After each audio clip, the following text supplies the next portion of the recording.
Good morning to all. So in the previous video we have completed the work on page number 110, and in today's video we'll do the work on page number 111 and 112. So let's start with the page number 110. On page number 110 we have a question which we have to fill. उसके लिए हमने कल ये जो informations दी हुई हैं कुछ वो हमने रीड कर ली थी. अब इन इंफॉर्मेशन को फिल करना है suitably in these blanks. Okay, so let's start. Mount Abu is one of the most popular hill station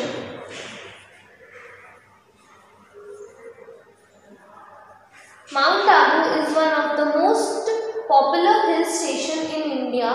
Legend has it that it named after Abu, son of Himalayas. It is not only a summer resort,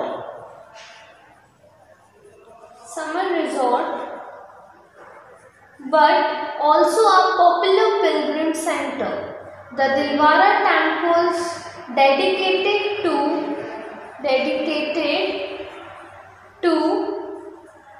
Jain saints are a world famous attraction. Mount Abu is one of the most popular hill station in India. Legend has it that it named after Abu, son of Himalayas. It is not only a summer resort but also a popular pilgrim center. The Dilwara temples dedicated to Jain saints are a world famous attraction. Okay, completed. Now come on the writing activity. Informal letter. अब informal letter क्या होते हैं? Informal letters ऐसे letters होते हैं जो कि हम अपने फ्रेंड्स को लिखते हैं, रिलेटिव्स को लिखते हैं या हमारे क्लोज वंस को लिखते हैं, और इनको हम क्या बोलते हैं? इनफॉर्मल लेटर के अलावा हम इनको पर्सनल लेटर्स भी बोलते हैं. क्या बोलते हैं? Personal letters. तो इनफॉर्मल लेटर्स क्या होते हैं? इनफॉर्मल लेटर्स वो होते हैं जो हम अपनी फ्रेंड्स, रिलेटिव्स या फिर क्लोज वंस को लिखते हैं. अब इनफॉर्मल लेटर कैसे लिखे जाते हैं, क्या रहता है उनका मैटर, किस तरीके से राइट किया जाता है, पहले पूरा फॉर्मेट देखते हैं हम कि फॉर्मेट क्या होता है.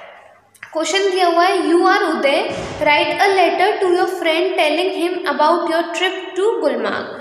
अब आप मान लीजिए आप उदय हैं और आपको अपने फ्रेंड को लेटर लिखना है बताते हुए कि आपका ट्रिप, गुलमार्ग का ट्रिप आपका कैसा रहा, वहाँ आपने क्या क्या देखा, क्या क्या एंजॉय किया, वो सब आपको लेटर में राइट करके अपने फ्रेंड को बताना है. अब लेटर राइट कैसे करते हैं? फर्स्ट थिंग आप याद रखिएगा कि जैसे आप ये जो लाइन है ये सेम रहनी चाहिए. इट मीन्स आप लेटर में जब भी पैराग्राफ चेंज करेंगे तो ऐसा नहीं है कि एक पैराग्राफ आपने यहाँ राइट कर दिया फिर दूसरा पैराग्राफ आप यहाँ से राइट कर रहे हैं. नहीं, पूरा जो फॉर्मेट रहेगा स्टार्टिंग से एंड तक पूरा एक लाइन में आएगा जिस तरीके से आप बुक में देख रहे हैं. सेकेंड, स्टार्टिंग कहाँ से करते हैं हम? सेंडर्स के एड्रेस से, मतलब जो भेज रहा है उसका एड्रेस आएगा यहाँ पे. जो लेटर राइट कर रहा है, जो लेटर भेज रहा है सामने वाले को, उसका एड्रेस आएगा यहाँ पे. फिर उसके बाद एक लाइन ड्रॉप करके आता है डेट. फिर उसके बाद एक लाइन ड्रॉप करके आता है सैल्यूटेशन. सैल्यूटेशन मीन्स आदर सत्कार करना. तो जब भी आप सैल्यूटेशन राइट करते हैं तो उसमें आपको सरनेम राइट करने का ज़रूरत नहीं होता है, डायरेक्टली आप लिख सकते हैं नेम, डियर रोहन, है ना, लविंग रोहन, ऐसे आप राइट कर सकते हैं. उसके बाद आता है हमारा लेटर का मैटर कि हमको क्या राइट करना है. देन लास्ट में हम क्लोज करते हैं कैसे? योर्स सिंसियरली, जो जिसने लेटर राइट किया, फिर उसका यहाँ पे name of the person writing the letter, उसका यहाँ पे क्या आ जाता है? नेम आ जाता है. ठीक है, तो सबसे पहले क्या आएगा? Sender's address, then date, then salutation, then the matter of the letter, then in the last name of the person writing the letter. Okay, so अब इसमें आप क्या बोल रहे हैं क्वेश्चन में कि आप उदय हैं और आपको लेटर लिखना है बताते हुए कि आपका गुलमार्ग का ट्रिप कैसा रहा. तो देखिए, सबसे पहले तो एड्रेस आ गया, फिर डेट आ गई, फिर सैल्यूटेशन आ गया. Now let's start the matter of the letter. How are your matches going on? Congratulations for winning the Sunfeast golf competition. I was away to Gulmarg with my uncle. It is only an hour's flight from Delhi. अब जब भी आप letter right करते हो तो पहले directly अपनी बात तो नहीं बताने लग जाओगे, पहले सामने वाले से भी पूछोगे तुम कैसे हो और तुम्हारे बारे में ये सुना, काश तुम अच्छे हो, ऐसे करके हम उनके पहले हाल चाल भी पूछते हैं। तो इसी तरीके से इसने स्टार्ट किया कि how are your matches going on, तुम्हारे मैचेस कैसे जा रहे हैं। और फिर उसने कॉन्ग्रेचुलेशन बोला कि तुमने सनफीस्ट गोल्फ कॉम्पिटिशन जीत लिया है, उसके लिए कॉन्ग्रेचुलेशन। मैं गुलमार्ग से दूर था मेरे अंकल के साथ, वो बस दिल्ली से 1 घंटे का रास्ता है अगर हम फ्लाइट से जाते हैं तो।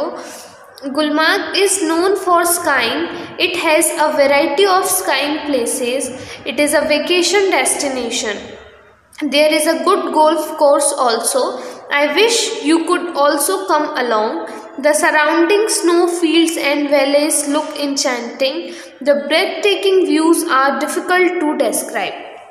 अब वो बोल रहा है कि गुलमार्ग किस लिए जाना जाता है, गुलमार्ग स्काइंग के लिए जाना जाता है। स्काइंग एक तरीके का स्पोर्ट है, देखा होगा ना आपने, बर्फ़ में वो फिसलते हैं तो उसको बोलते हैं स्काइंग। तो वो बता रहा है कि गुलमार्ग में कई तरह की स्काइंग प्लेसेस हैं और it is a vacation destination. वो क्या है, एक तरीके से वेकेशन डेस्टिनेशन है। डेस्टिनेशन मीन्स होता है लक्ष्य, मतलब आप किस हिसाब से जा सकते हो वहाँ कि आपको अगर वहाँ पे छुट्टियाँ गुजारनी है तो आप ये जगह गुलमार्ग बहुत अच्छी जगह है। There is a good golf course also, golf course भी है वहाँ पे, एक अच्छा गोल्फ कोर्स है।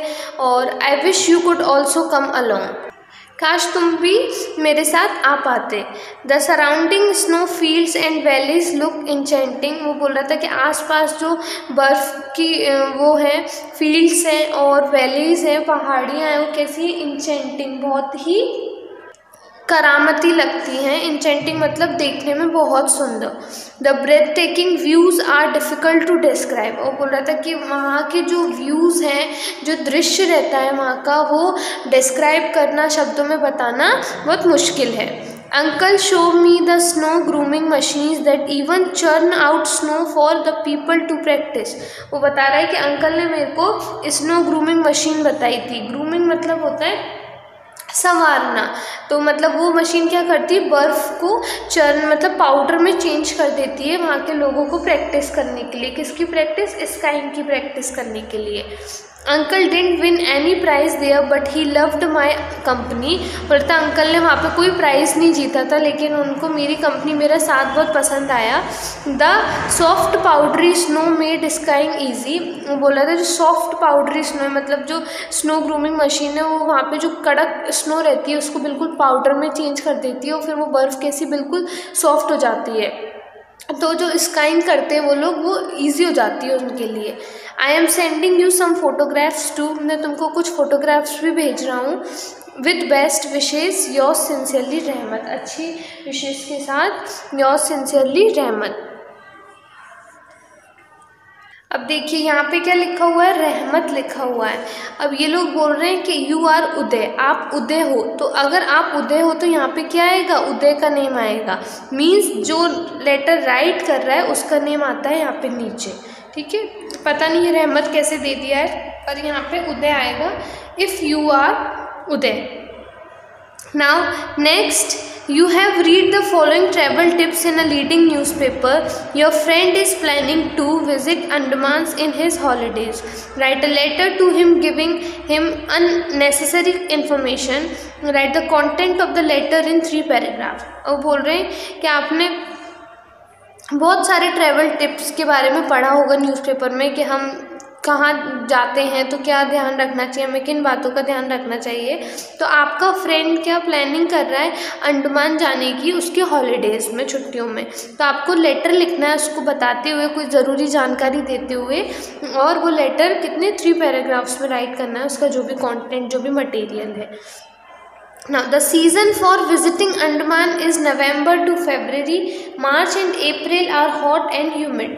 बोल रहा है कि अंडमान जाने का जो सीज़न है क्या रहता है, नवंबर से टू फरवरी, मतलब नवंबर से फरवरी में जाना चाहिए हमको। मार्च से जो अप्रैल का सीज़न रहता है वो कैसा, बहुत गर्म और उमस भरा रहता है। Travel off season to beat the crowd and get discounts discounts at government and private resorts and from airlines. वो बता रहा है तुम्हें किस टाइम ट्रैवल करना चाहिए, जब सीज़न ऑफ हो। जैसे हम सीज़न में जाते हैं तो वहाँ पे क्या भीड़ भी बहुत मिलेगी और क्या कहते हैं डिस्काउंट्स भी नहीं मिलेगा कई चीज़ों पे। तो बोल रहा है कि क्राउड भीड़ से बचने के लिए ट्रैवल करो ऑफ सीज़न में और तुम्हें डिस्काउंट भी मिल जाएगा। गवर्नमेंट और जो प्राइवेट रिजॉर्ट्स हैं वहाँ पे, कुछ रिजॉर्ट्स गवर्नमेंट की तरफ से भी रहते हैं, कुछ प्राइवेट्स लोग खुद के खोलते हैं। और एयरलाइंस जो तुम मतलब फ़्लाइट लेके जाओगे उनकी टिकट्स में भी तुमको क्या मिल जाएगा, डिस्काउंट मिल जाएगा। The PWD bungalows and tourist department resorts are very well run and reasonably priced. वो बता रहा है जो PWD के बंगलोज हैं और टूरिस्ट डिपार्टमेंट के जो रिजॉर्ट्स हैं वो बहुत अच्छे चलने वाले हैं और उनकी प्राइस भी कैसी है, रीजनेबल है।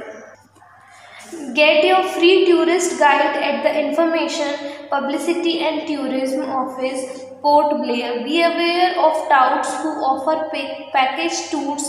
The tourist guide contains all the information you will need. वो बता रहे हैं कि वहाँ से तुम्हें जानकारी लेने के लिए मतलब जहाँ तुम जिस जगह जाओगे वहाँ की जानकारी लेने के लिए फ्री में क्या मिल जाएगा, टूरिस्ट गाइड मिल जाएगा। तो पब्लिसिटी और टूरिज्म ऑफिस से। और be aware of touts who offer package tours, तो उन गाइड से बच के रहना है जो कि मतलब क्या हमें टूर्स के ऑफर्स बताते हैं कि ऐसे ऐसे ये पैकेज है, आप इतने पैकेज में घूम के आ सकते हो।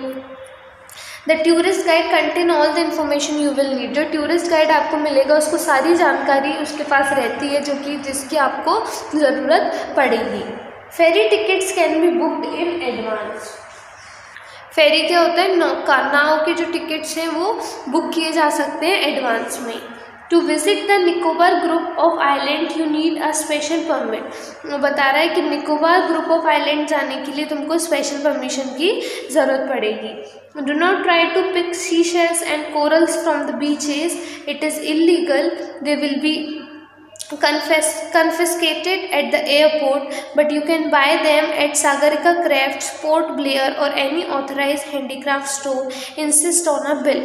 वो बता रहा है कि कोई भी शीशेल्स या फिर कोरल्स, शीशेल मतलब क्या होता है, कोड़ी रहती है ना सागर की कोड़ी, समुद्र की कोड़ी, और कोरल इस मूंगा, तो ये मत उठाना बीचेस से, ये वहाँ पे इलीगल रहता है। और जब अगर तुम गलती से उठा के ले जाओगे तो एयरपोर्ट पे तुमसे ले लिए जाएंगे। तो अगर तुम्हें चाहिए वो तो तुम क्या कर सकते हो, जो उसने 2-3 जगहों के नाम दिए वहाँ से उनको ख़रीद सकते हो। और insist on a bill, bill pay ज़रूर जोर देना, बिल ज़रूर लेके आना है इन सब चीज़ों का। तो ये सारी इन्फॉर्मेशन थी। अब इनसे हमको क्या बनाना है, लेटर बनाना है। Now the next question, as you listen a poem of a brave soldier, see page 160, complete the given blanks by choosing the correct option। अब हमको ये कंप्लीट करने के लिए पहले 160 पेज पे एक पोएम देखनी होगी। A song, oh a gallant sight were they as they charged on us that day, 1,000 riding like one, their trumpet crying and their white plumes flying and their sabres flashing in the sun. Oh a gallant set were they। Gallant means क्या होता है, Gallant means होता है वीर, वीर को बोलते हैं हम English में gallant। As they charged on us that day, 1,000 riding like one, their trumpet crying and their white plumes क्या होता है, पंख, flying and their sabres क्या होता है, घुड़सवार फौज, घुड़सवार की फौज, flashing in the sun, flashing मतलब चमकना। तो बोल रहे हैं कि वो एक वीरतापूर्ण सेट में थे, जैसे कि उन्होंने उस दिन हम पर आरोप लगाया था, एक की तरह 1000 सवारी करना, उनका ट्रम्पेट क्राइंग और उनके सफ़ेद पंख उड़ रहे हैं और उनका कृपाण धूप में चमक रहा है। Oh, a sorry lot were we, as we stood beside the sea, each man for himself as he stood. We were scattered and lonely, a little force only of the good men fighting for the good. अब यहाँ पे देखो beside, beside का means होता है बगल में, के बगल में। उसके बाद scattered का मीन्स होता है बिखरे हुए, ठीक है। तो oh a sorry lot were we as we stood beside the sea, अब माफ़ करना हम थे, जैसा कि हम समुद्र के पास खड़े थे, हर आदमी खुद के लिए जैसा ही वो खड़ा था, हम बिखरे और अकेले थे। A little force only of the good men fighting for the good, थोड़ा सा फोर्स केवल अच्छे आदमियों के लिए जो अच्छे लोगों के लिए लड़ रहे हैं। But I never loved more on sea or on shore, the ringing of my own true blade, like lightning it quivered as I sang, none made me afraid। तो वो बोल रहे कि मैं जैसे कि मैं ज़्यादा किसी से मतलब अटैच नहीं हुआ समुद्र पे या फिर किनारे पर, मैंने अपना असली ब्लेड बजाया जैसे बिजली गिरी हो, और जैसा कि मैंने गाया कि कोई भी मुझे डराता नहीं है। अब आते हैं हमारी एक्सरसाइज पे। Question first one, the figure of speech used in the third line is, poem की थर्ड लाइन में कौन सी फिगर ऑफ स्पीच यूज़ की गई है? Metaphor, personification, simile, alliteration. Metaphor क्या होता है? मेटाफोर इज लक्षण, पर्सोनिफिकेशन अवतार, सिमाइल क्या होती है? कोई भी दो चीज़ों को कंपेयर करने के लिए जो हम वर्ड्स यूज़ करते हैं उनको बोलते हैं सिमाइल, जैसे कि लाइक, एस। एलिट्रेशन मतलब सेंटेंस में बहुत सारे वर्ड सेम साउंड से स्टार्ट हो रहे हो, वो हो जाएगा एलिट्रेशन। तो यहाँ पे कौन सा फिगर ऑफ स्पीच यूज़ किया गया है देखते हैं हम थर्ड लाइन में।